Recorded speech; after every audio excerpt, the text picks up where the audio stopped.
시대의 소망 제17장 니고데모. 니고데모는 유대 나라에서 책임있는 높은 지위를 차지하고 있었다. 그는 고등교육을 받았고 비범한 재능을 가지고 있었으며 영예로운 국회의원이었다. 그도 다른 사람들처럼 예수님의 교훈에 감동을 받았다. 그는 부자요, 유식하고 존경받는 사람이었지만 이상하게도 초라한 나사렛 사람에게 마음이 끌렸다.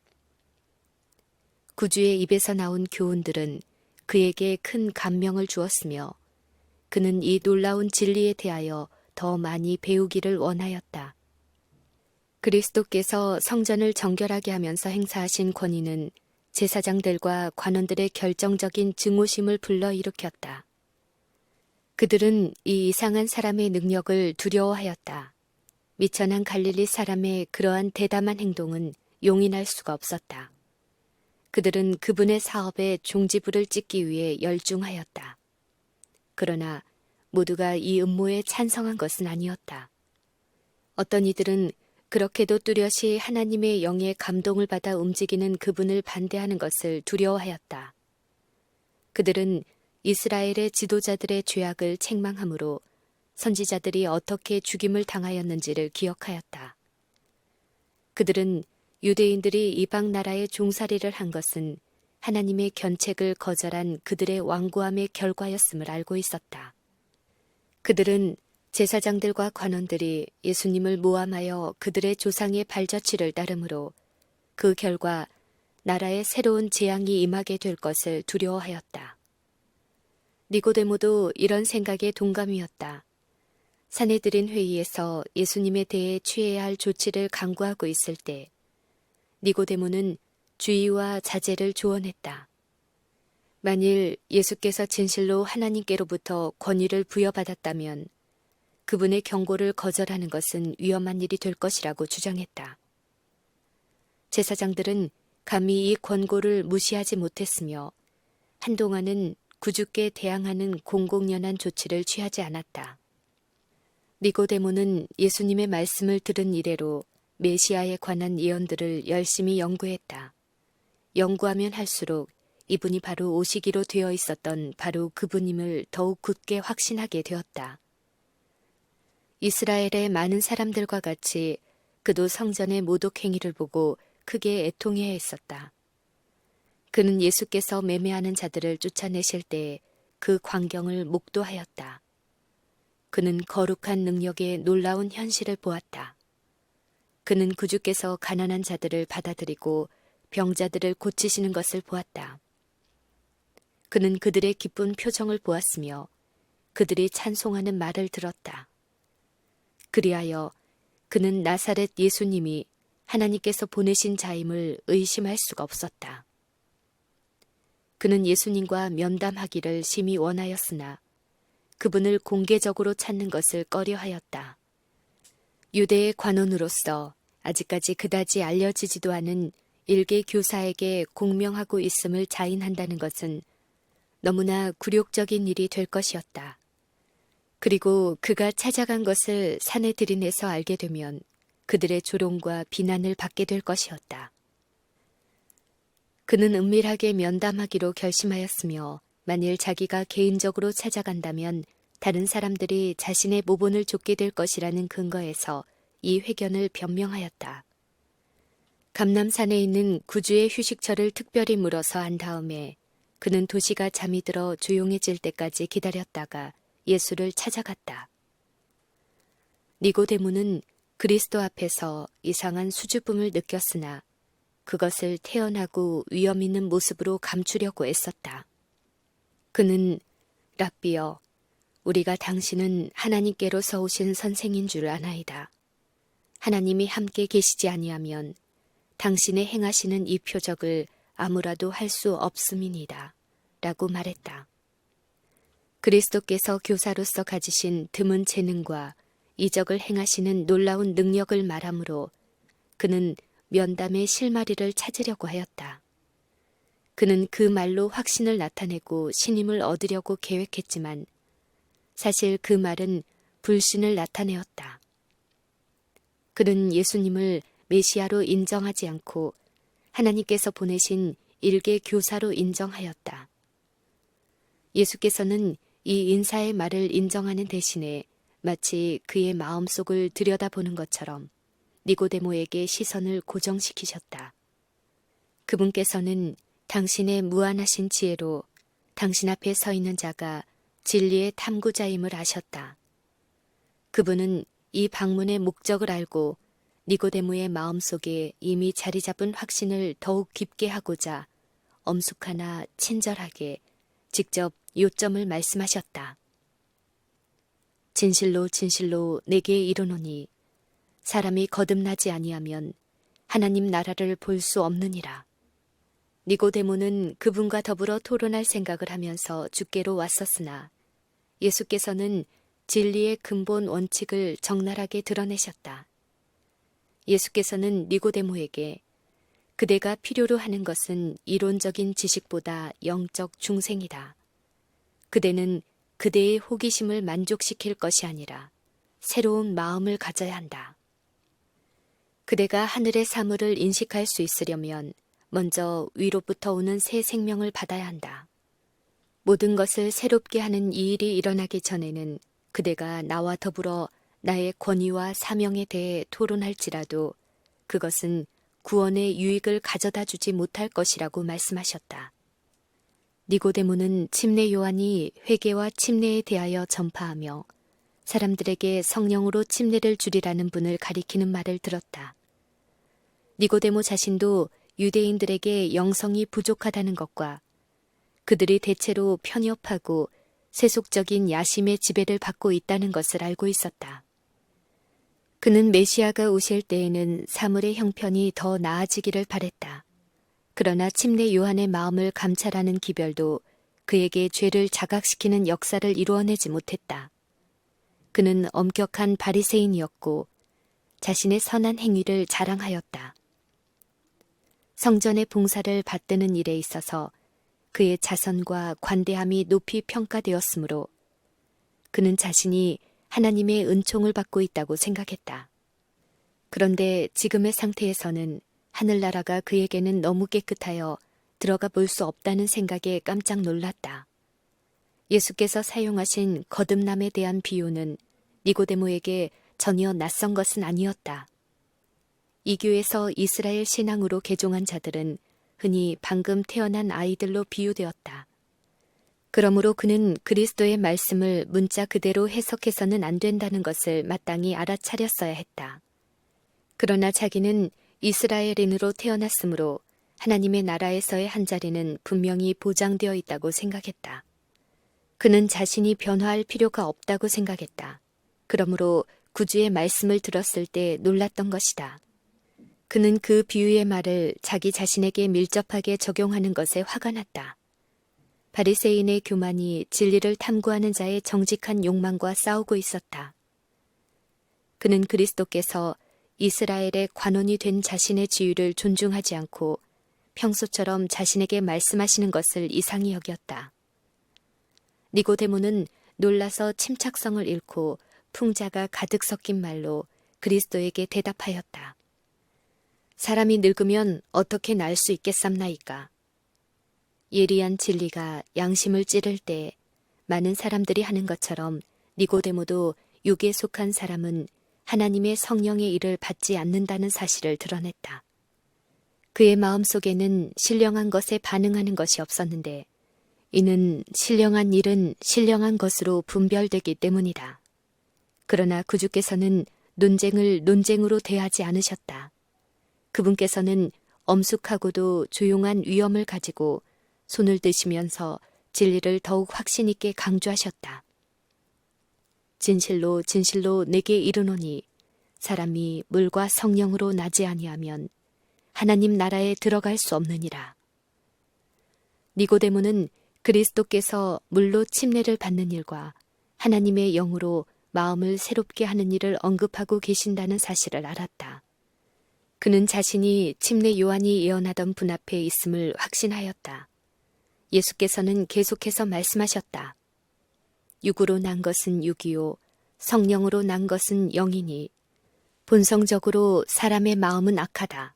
그러므로 누가 깨끗한 것을 더러운 것 가운데서 낼 수 있으리까? 하나도 없다. 어떤 인간의 발명품이라도 죄지은 영혼을 위한 치료제를 발견할 수 없다. 육신의 생각은 하나님과 원수가 되나니 이는 하나님의 법에 굴복하지 아니할 뿐 아니라 할 수도 없음이라. 마음에서 나오는 것은 악한 생각과 살인과 간음과 음란과 도적질과 거짓 증거와 회방이다. 마음의 냇물이 맑게 되려면 먼저 마음의 샘이 정결하게 되어야 한다. 자기 자신의 행위로 율법을 지킴으로 하늘에 이르고자 힘쓰는 자는 불가능한 것을 시도하고 있는 것이다. 단지 율법주의적인 종교, 곧 경건의 모양만을 가진 자에게는 안전함이 없다. 그리스도인의 생애는 옛것을 변경하고 개량하는 것이 아니라 본성을 변화시키는 것이다. 자신과 죄에 대하여 죽고 전혀 새로운 생명으로 나오는 것이다. 이런 변화는 성령의 효과적인 역사에 의해서만 이루어질 수 있다. 니고데모가 여전히 갈피를 잡지 못하고 있을 때 예수께서는 그 뜻을 예증하기 위하여 바람을 사용하셨다. 바람이 임의로 불매 네가 그 소리를 들어도 어디서 오며 어디로 가는지 알지 못하나니 성령으로 난 사람은 다 이러하니라. 잎사귀와 꽃을 살랑거리게 하면서 바람은 나뭇가지 사이에서 들리나 눈에 보이지 않아서 그것이 어디서 오며 어디로 가는지 아무도 알지 못한다. 성령이 사람의 마음에 역사하시는 것도 이와 같다. 바람의 움직임을 설명할 수 없는 것처럼 이것도 설명할 수 없다. 어떤 사람이 회심의 과정을 확실한 시간이나 장소를 대어 말할 수 없고 그 모든 환경들을 자세히 추적할 수 없다 해도 이것이 그가 회심하지 않았다는 증거가 되지 못한다. 그리스도께서는 바람과 같이 보이지 않는 힘으로 사람의 마음에 끊임없이 역사하고 계신다. 받는 사람이 혹 의식하지 못할지라도 조금씩 영혼을 그리스도께로 이끌리게 하는 감명이 이루어진다. 이러한 감명들은 그분을 명상함으로나 성경을 읽거나 실제로 목사의 말을 들음으로 받을 수도 있다. 갑자기 성령께서 더욱 직접적인 호소를 하실 때 그 영혼은 기쁘게 자신을 예수께 바친다. 많은 사람들은 이것을 가리켜 갑작스런 회심이라고 하지만 사실 그것은 하나님의 성령의 오랜 구애, 곧 꾸준하고도 지속적인 과정을 거쳐서 호소하신 결과인 것이다. 바람 그 자체는 눈에 보이지 않지만 보고 느낄 수 있는 결과를 드러낸다. 그와 같이 영혼에게 역사하시는 성령의 활동도 그 구원하는 능력을 체험한 사람의 모든 행위 가운데서 나타나 보일 것이다. 하나님의 성령이 사람의 마음을 사로잡을 때 생애가 변화된다. 죄악적인 생각은 사라지고 악한 행위와는 인연을 끊게 된다. 사랑과 겸손과 화평이 분노와 시기와 분쟁을 대신한다. 기쁨이 슬픔을 대신하고 용모는 하늘의 빛을 반사한다. 아무도 짐을 덜어주는 손을 보지 못하며 빛이 하늘 조종에서 내려오는 것도 보지 못한다. 사람이 믿음으로 자신을 하나님께 바칠 때에 복이 임한다. 그때에 인간의 눈으로는 볼 수 없는 능력이 하나님의 형상대로 새로운 피조물을 창조하는 것이다. 유한한 지력을 가진 인간이 구속 사업을 이해한다는 것은 불가능한 일이다. 그 오묘는 인간의 지식의 한계를 초월한다. 그러나 사망에서 생명으로 옮아간 자는 그것이 하나의 거룩한 실제임을 깨닫는다. 우리가 이곳 지상에서 개인적인 경험을 통하여 구속의 시작을 알 수 있을지라도 그 결과는 영원한 세대에 미친다. 예수께서 말씀하시고 계실 때에 어떤 진리의 섬광이 이 관원의 마음을 꿰뚫었다. 성령의 부드럽고 순복하게 하는 감화가 그의 마음을 감동시켰다. 그러나 그가 구주의 말씀을 다 이해한 것은 아니었다. 그는 중생의 필요성보다 그것을 성취시키는 방법에 더 감명을 받았다. 그는 궁금하게 여기면서 어찌 이러한 일이 있을 수 있나이까 하고 말했다.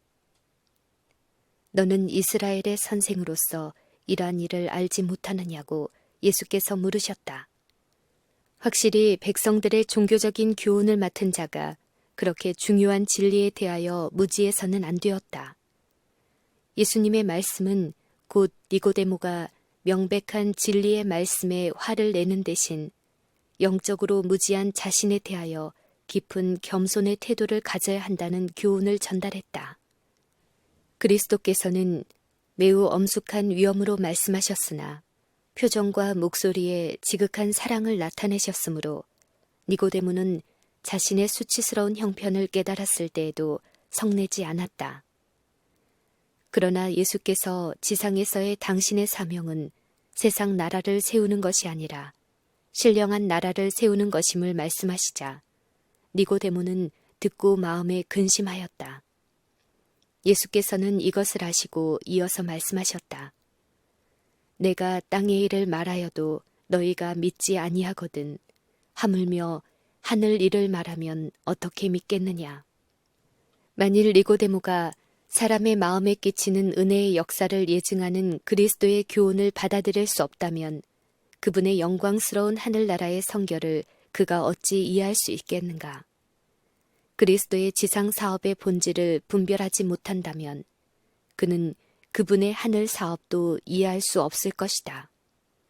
예수께서 성전에서 내쫓으신 유대인들은 자신들이 아브라함의 자손이라고 주장하였으나 그리스도에게 나타난 하나님의 영광을 견딜 수 없어서 구주의 면전에서 도망갔다. 따라서 그들은 하나님의 은혜로 말미암아 거룩한 성전 봉사에 참여하기에 적합하지 않다는 것을 증거하였다. 그들은 성결의 모양을 유지하는 일에는 열성적이었으나 심령의 성결은 무시하였다. 그들은 율법의 자구에는 엄격하였지만 그 정신은 늘 범하고 있었다.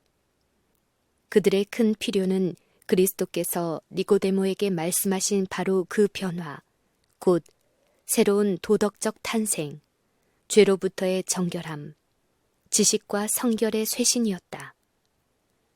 거듭남의 역사에 관한 이스라엘의 무지는 변명할 여지가 없었다. 이사야는 성령의 감동을 받아서 이렇게 기록하였다. 대저 우리는 다 부정한 자 같아서 우리의 의는 다 더러운 옷 같으며 다윗은 하나님이여 내 속에 정한 마음을 창조하시고 내 안에 정직한 영을 새롭게 하소서라고 기도하였다. 에스겔을 통하여 이런 약속이 주어진 바 되었다. 또 새 영을 너희 속에 두고 새 마음을 너희에게 주되 너희 육신에서 굳은 마음을 제하고 부드러운 마음을 줄 것이며 또 내 영을 너희 속에 두어 너희로 내 율례를 행하게 하리니 너희가 내 규례를 지켜 행할지라. 니고데모는 흐린 마음으로 이 성경의 말씀들을 읽었었으나 그는 이제 그 말씀의 뜻을 깨닫기 시작했다. 외적인 생애에 적용되는 율법의 단순한 자구에 대한 순종은 아무리 엄격하게 지킬지라도 사람에게 하늘 왕국에 들어갈 자격을 줄 수 없다는 것을 니고데모는 깨달았다. 인간의 판단에 니고데모의 생애는 외롭고 존경할 만한 것이었으나 그리스도 앞에 있을 때에 그는 자신의 마음이 부정하고 생애가 거룩하지 못하다는 것을 깨달았다. 니고데모는 그리스도께 이끌리고 있었다. 구주께서 거듭남에 대하여 그에게 설명하였을 때 그는 이 변화가 자기 자신에게서 이루어지기를 갈망하였다. 그 일이 어떻게 이루어질 수 있을까? 예수께서는 이 무언의 질문에 대답하셨다. 모세가 광야에서 뱀을 든 것 같이 인자도 들려야 하리니 이는 저를 믿는 자마다 영생을 얻게 하려 하심이니라. 여기에 니고데모가 익히 알고 있었던 분야가 있었다. 들림을 받은 뱀의 상징은 그에게 구주의 사명을 명백하게 해주었다. 이스라엘 백성들이 불뱀에게 물려서 죽을 때 하나님께서는 모세에게 구리뱀을 만들어서 회중 가운데서 높은 곳에 올려놓으라고 지시하셨다. 그리고 전체 진중에 뱀을 쳐다보는 자는 모두 살 것이라는 말이 전해졌다. 백성들은 뱀 그 자체에 그들을 구원할 능력이 없다는 것을 잘 알고 있었다. 그것은 곧 그리스도를 상징하는 것이었다. 멸망시키는 뱀의 모양대로 만들어진 표상이 그들의 치료를 위하여 들린 것 같이 죄 있는 육신의 모양으로 나신 분께서 그들의 구주가 될 것이었다. 이스라엘 백성 중에 많은 사람들이 제사 그 자체에 그들을 죄에서 자유하게 하는 효능이 있는 것으로 생각하였다. 하나님께서는 구리뱀에 아무런 효능이 없는 것처럼 그 제물에도 아무런 효능이 없다는 것을 그들에게 가르치기를 원하셨다.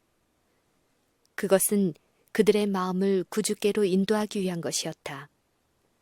그들의 상처를 치료하는 일에나 그들의 죄를 용서하는 일에 있어서 하나님의 크신 선물을 믿는 믿음을 보는 것 외에 그들이 할 수 있는 일은 하나도 없었다. 그들은 쳐다보고 살아야 하였다. 뱀에게 물린 자들은 쳐다보는 것을 지체할 수도 있었을 것이다. 그들은 구리로 만든 표상에 무슨 효력이 있을까 하고 의심을 품을 수도 있었을 것이다. 그들은 과학적인 설명을 하라고 요구할 수도 있었을 것이다. 그러나 아무런 설명도 없었다. 그들은 모세를 통하여 그들에게 하신 하나님의 말씀을 받아들여야 하였다. 쳐다보기를 거절하는 것은 곧 멸망을 의미하였다. 심령이 깨우침 받는 것은 논쟁이나 토론으로 되는 것이 아니다. 우리는 쳐다보고 살아야 한다. 니고데모는 그 교훈을 받아들이고 그것을 마음에 간직하고 돌아갔다. 그는 이론을 토론하기 위해서가 아니라 생명을 얻기 위해서 성경을 새로운 방법으로 연구하였다. 성령의 인도하심에 자신을 복종시켰을 때 그는 하늘나라를 보기 시작하였다. 오늘날에도 들림을 받은 뱀에게서 니고데모가 배웠던 그 같은 진리를 배워야 할 사람들이 무수히 있다. 그들은 하나님의 은총을 받기 위해서 그분의 율법을 순종하는 것에 의존한다. 그들은 예수님을 쳐다보고 그분이 오직 당신의 은혜를 통하여 그들을 구원하신다는 것을 믿으라는 분부를 받았을 때 어찌 이러한 일이 있을 수 있나이까 라고 외친다. 니고데모처럼 우리는 죄인의 괴수로서 동일한 방법으로 즐겨 생명으로 들어가야 한다. 그리스도 밖에는 천하 인간의 구원을 얻을 만한 다른 이름을 우리에게 주신 일이 없음이니라. 우리는 믿음으로 하나님의 은혜를 받는다. 그러나 믿음이 우리의 구주는 아니다. 그것은 아무런 유익도 주지 못한다. 믿음은 우리가 그리스도를 붙잡고 죄의 치료제인 그분의 공로를 힘입는 손이다. 그리고 우리는 하나님의 성령의 도우심이 없이는 회개조차 할 수가 없다. 성령은 그리스도에 대하여 이렇게 말한다.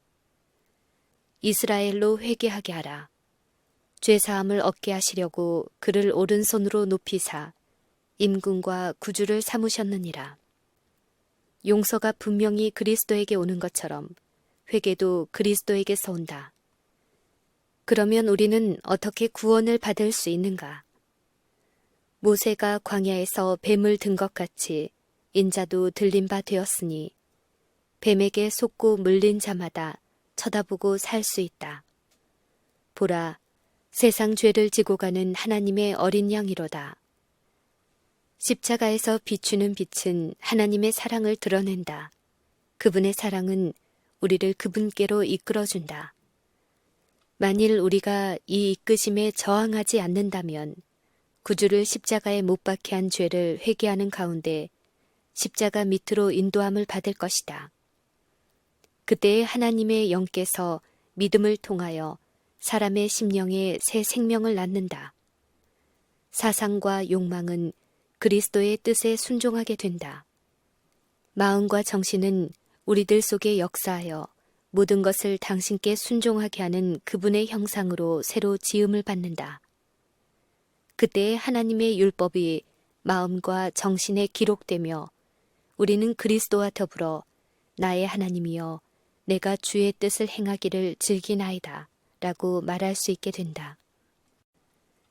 니고데모와 회견하시면서 예수님은 구속의 경륜과 세상에 대한 당신의 사명을 드러내셨다.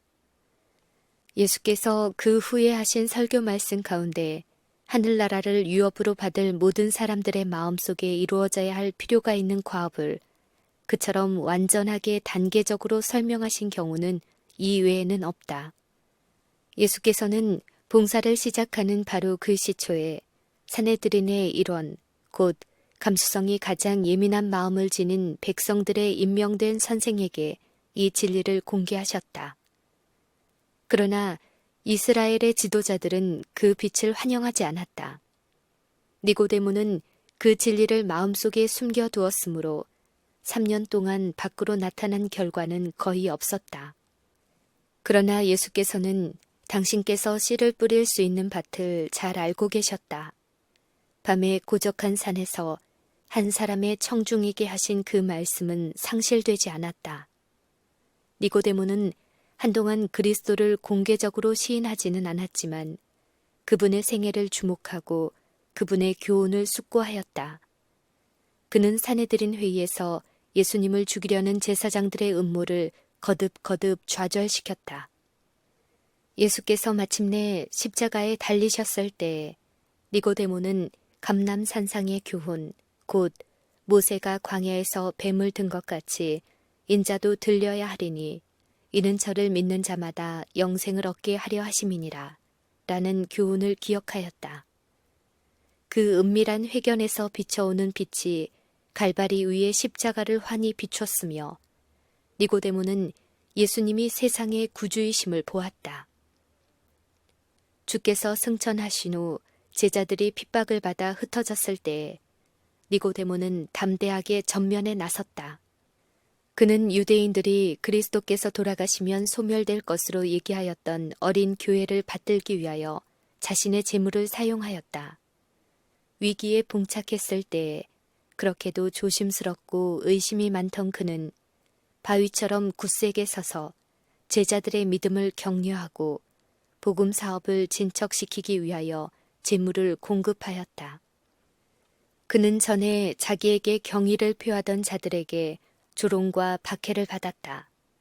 그는 이 세상의 재물에는 가난하게 되었으나 예수님과 회견하던 날 밤에 시작되었던 그 믿음에서 흔들리지 않았다. 니고데모는 그 회견에 대한 이야기를 요한에게 설명하였으며 요한은 자기 붓으로 그 이야기를 수많은 사람들의 교훈을 위하여 기록하였다. 그곳에서 가르치신 진리는 유대의 관원이 갈릴리의 미천한 선생에게서 생명의 도를 배우기 위하여 왔던 그 어두운 산에서의 엄숙한 밤에서와 마찬가지로 오늘날에도 중요하다.